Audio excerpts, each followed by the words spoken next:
Jó, capítulo 1. Na terra de Uz, morava um homem chamado Jó. Ele era bom e honesto, temia a Deus e procurava não fazer nada que fosse errado. Jó tinha 7 filhos e 3 filhas, e era dono de 7.000 ovelhas, 3.000 camelos, 1.000 bois e 500 jumentas. Tinha também um grande número de escravos. Enfim, Jó era o homem mais rico de todo o Oriente. Os filhos de Jó iam às casas uns dos outros e davam banquetes, cada um por sua vez. E as 3 irmãs eram sempre convidadas para esses comes e bebes. Quando terminava uma rodada de banquetes, Jó se levantava de madrugada e oferecia sacrifícios em favor de cada um dos seus filhos, para purificá-los.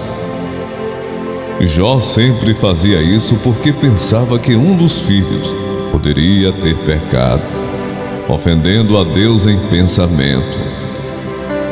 Chegou o dia em que os servidores celestiais vieram apresentar-se diante de Deus o Senhor. E no meio deles veio também Satanás. O Senhor perguntou: de onde vem vindo?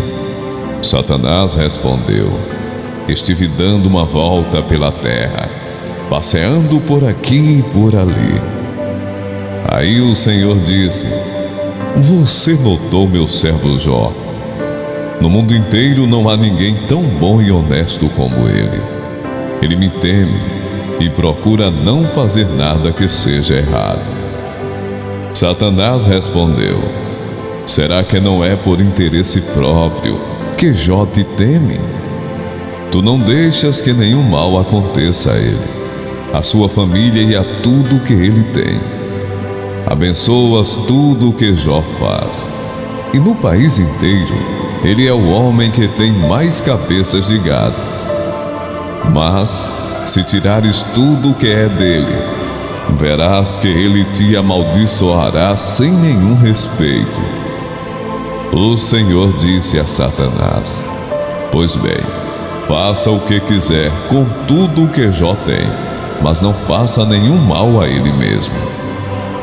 Então, Satanás saiu da presença do Senhor.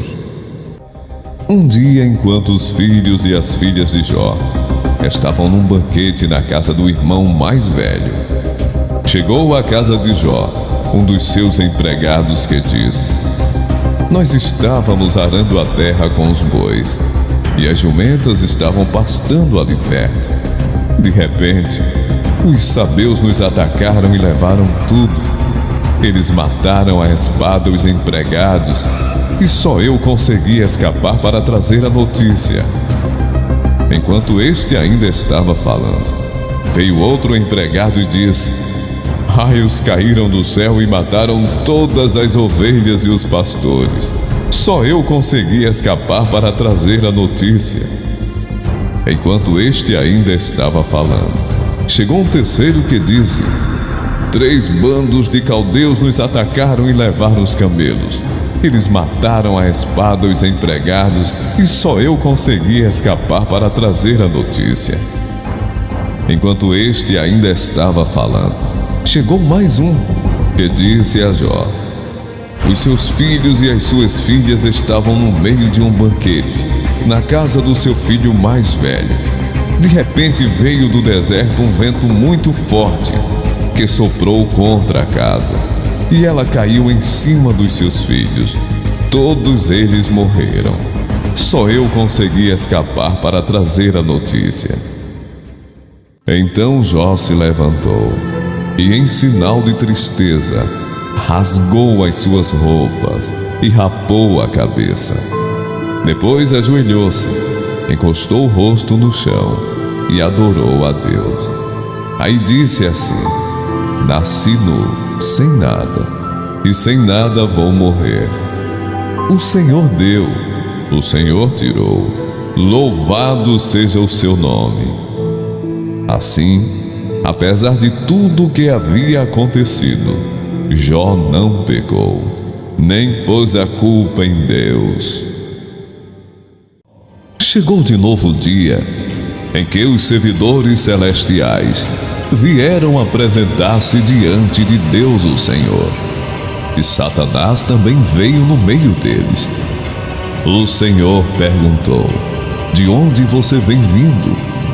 Satanás respondeu: estive dando uma volta pela terra, passeando por aqui e por ali. Aí o Senhor disse: você viu meu servo Jó? No mundo inteiro não há ninguém tão bom e tão honesto como ele.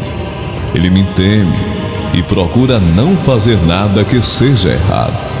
No entanto, você me convenceu e eu o deixei desgraçar Jó, embora não houvesse motivo para isso.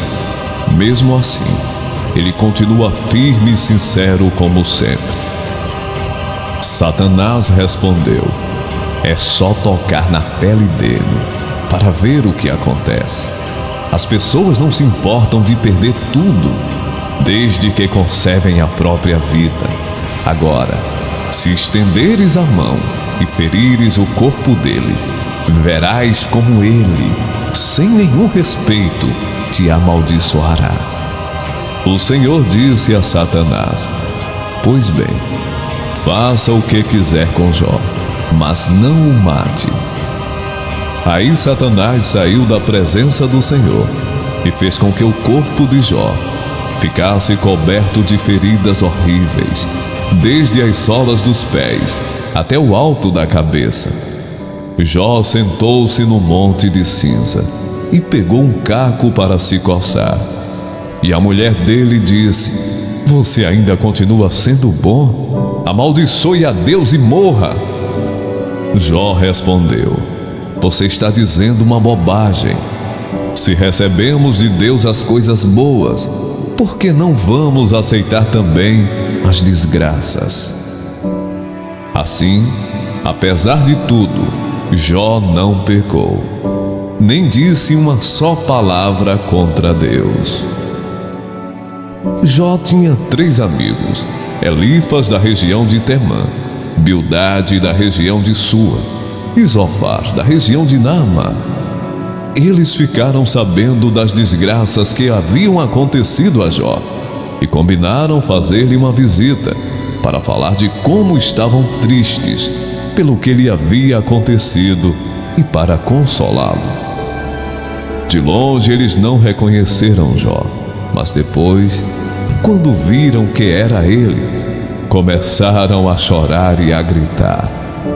Em sinal de tristeza, rasgaram as suas roupas e jogaram pó para o ar e sobre a cabeça.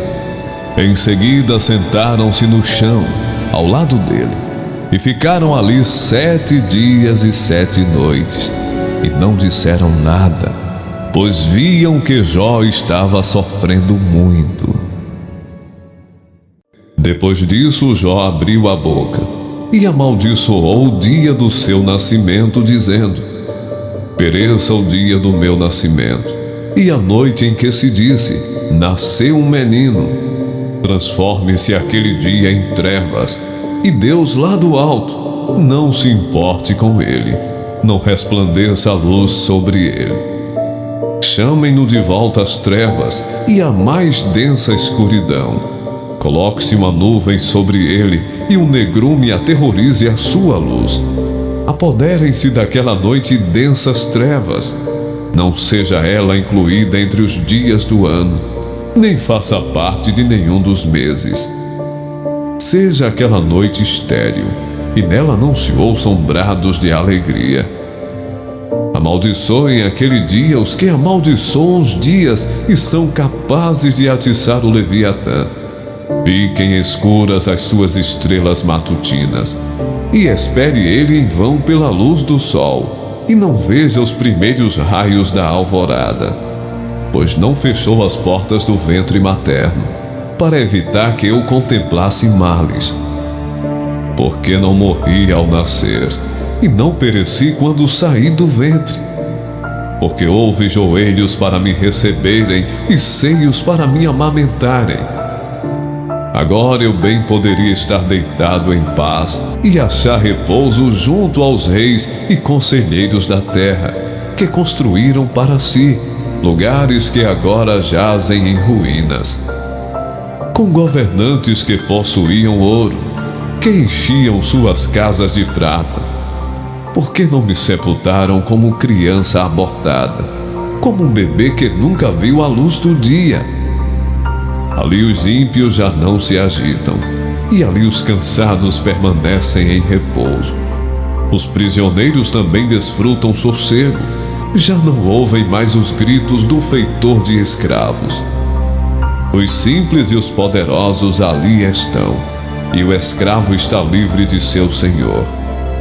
Porque se dá luz aos infelizes e vida aos de alma amargurada, aos que anseiam pela morte, e esta não vem, e a procuram mais do que a um tesouro oculto.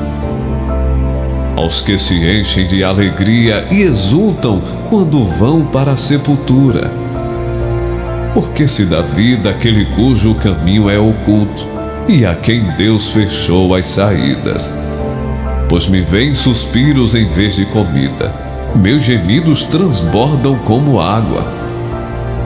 O que eu temia veio sobre mim, o que eu receava me aconteceu.